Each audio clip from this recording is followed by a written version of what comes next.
Who is available now? Vanshika is there?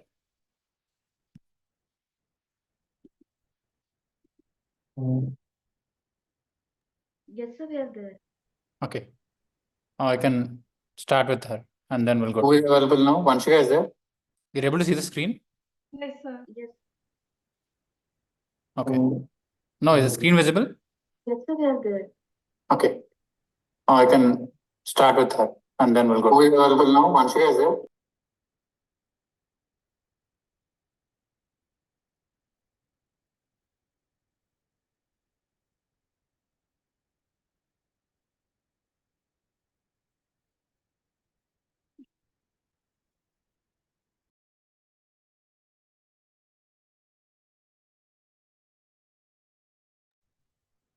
Sir, we are not able to see your screen.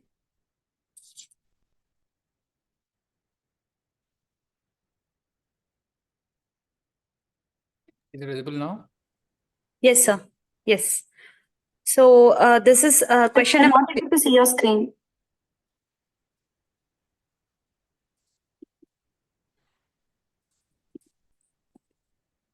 Is it visible Yes. now?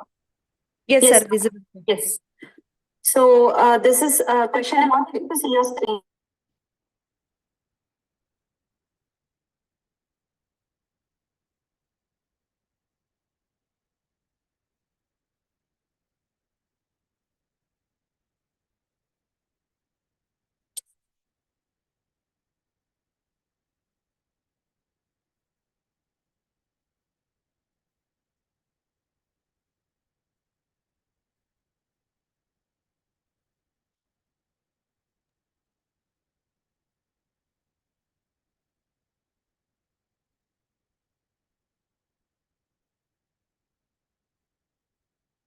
Can you go ahead now?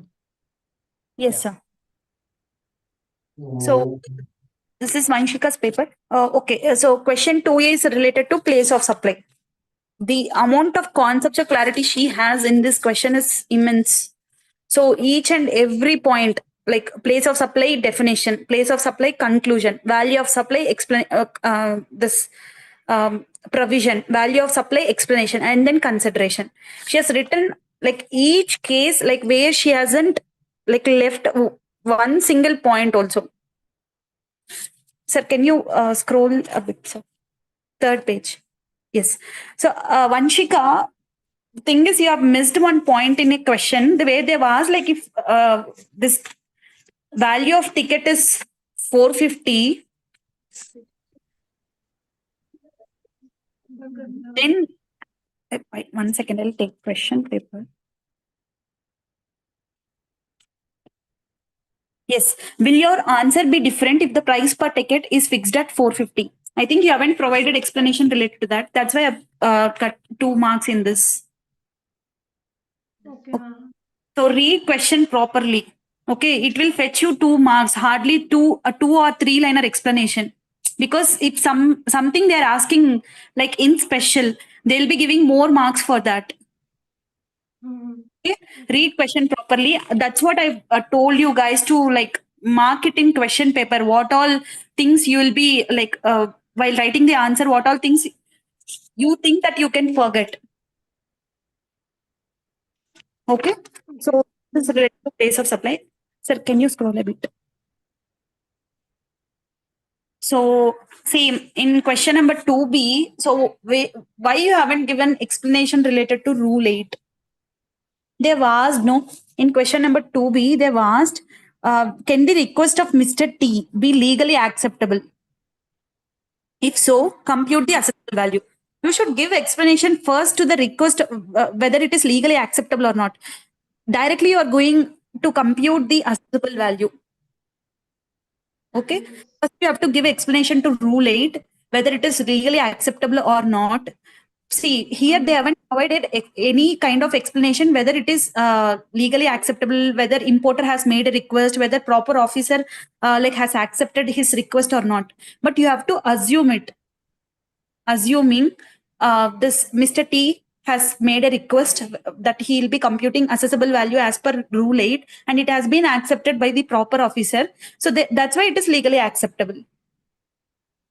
And then you should compute and then working notes. Okay. So other than same mistake. 20% on FOB. Mm-hmm. You have calculated 20% on cost. Okay. 4,000. 4,000 is equal to 80. How much is for 100? Or how much is for 20? If you want to compute the margin. So that's why I didn't give, though you have computed FOB value, cost and all correctly, I've given only 2 mark. Mm-hmm. So Yes, the ma'am. 2 marks also I've given half mark, I've given extra since you have written all the working notes properly. Mm-hmm. Okay, ma'am, I'll take care of this. Okay, sure. Sir, can you scroll a bit? So question number 3B.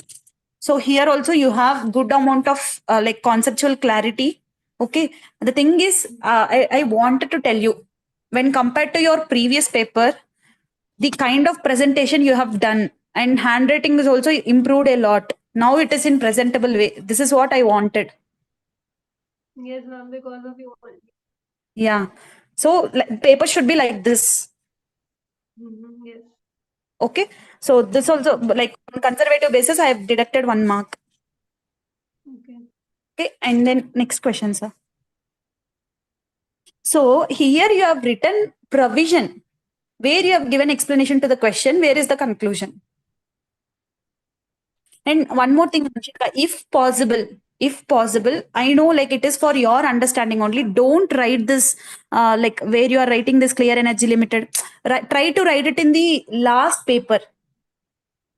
Okay. See, now I can understand because since you have explained to me that if I write like this, then only I can provide my answer.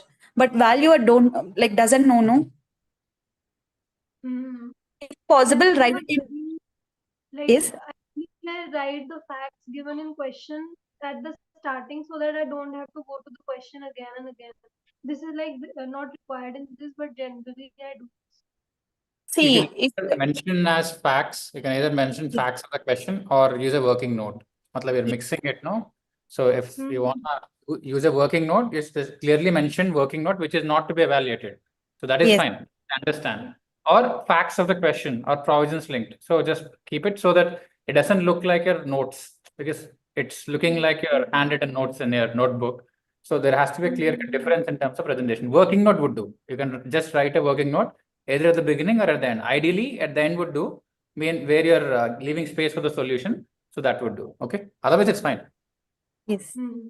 So this provision explanation also proper, but you haven't given explanation to the question and you haven't given any conclusion. That's why I've given 2. Okay. Go through the suggested answer once.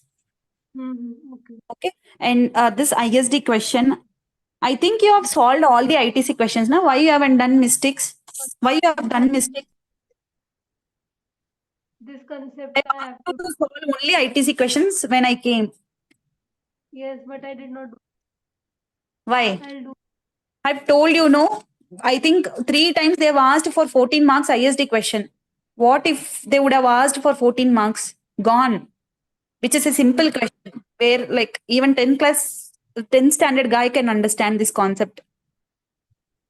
Mm-hmm. More, you are solving ITC question and you're not in your many of the people are not in a position to solve ISD question. Mm-hmm.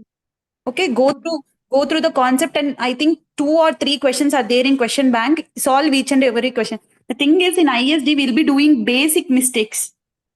Though it is very so go through this question and solve it. Okay. Mm-hmm. Yes, sir. Next page, sir. You have done really well in the MCQs. Mm-hmm. So 10 scoring like 10 correct answers is good. But see, why you haven't attempted 2 MCQs? Time. That too, 1, 2 in last, 5, 6, 7, 8 in the starting.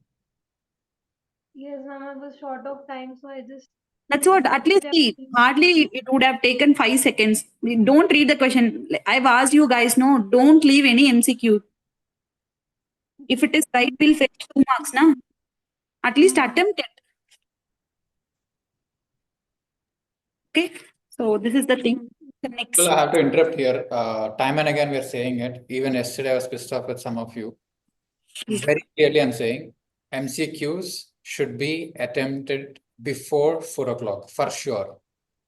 The first one, or the reason why we are not saying to attempt it in between 2 to 3 is because MCQs require a certain level of accuracy. In a regular question, out of 4 marks, you can get 1, you can get 1.5, 2, 2.5, 3. There is a range of marks. MCQ, it's 0 or 2, okay? Binary, or 0 or 1 for that matter.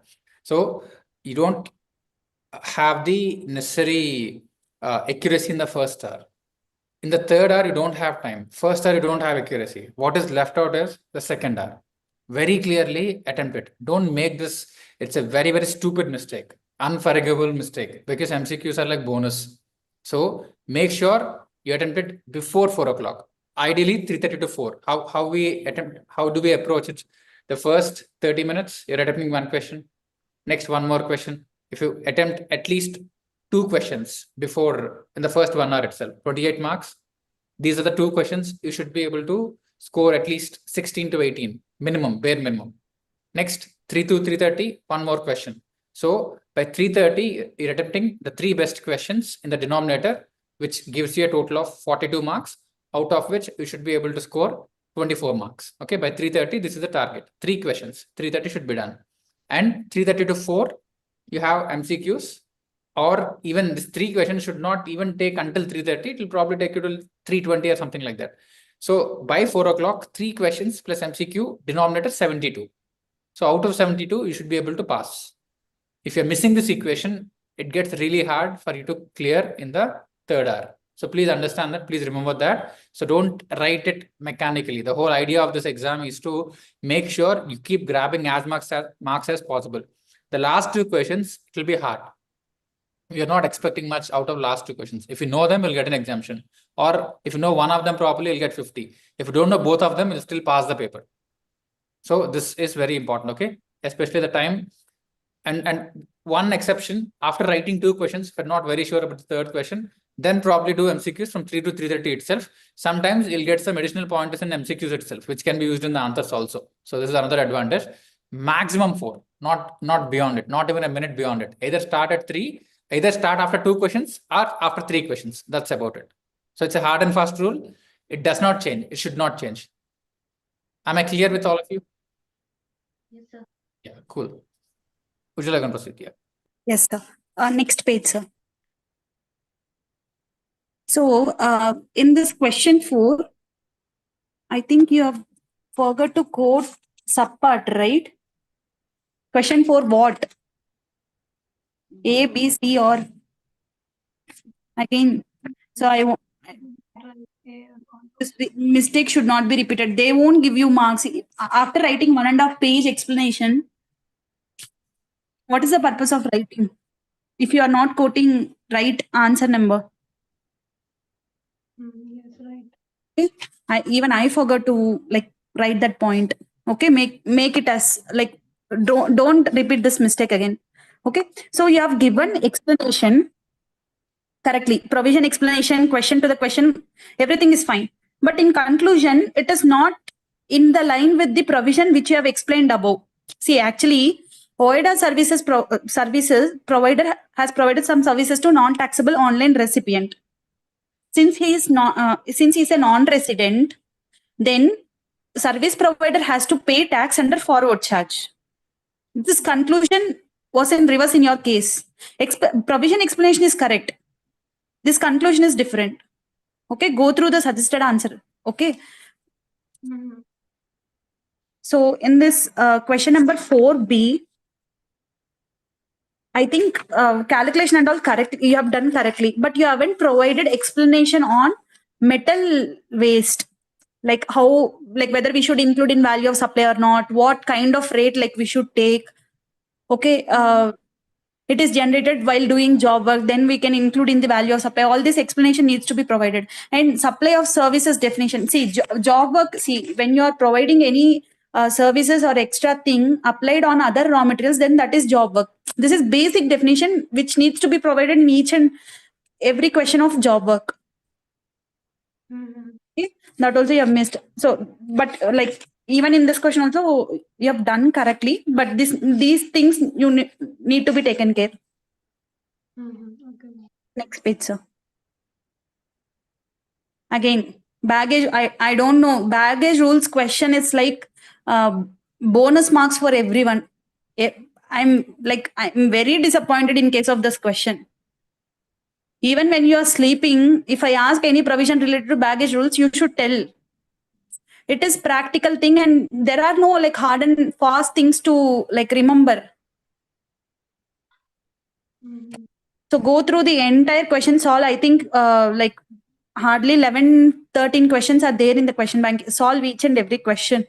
Okay. And this thing, allowed for giving exemption of GFA. That's not the explanation what ICA is expecting. See, only 50 firearms cartridges can be accommodated in GFA, General Free Allowance.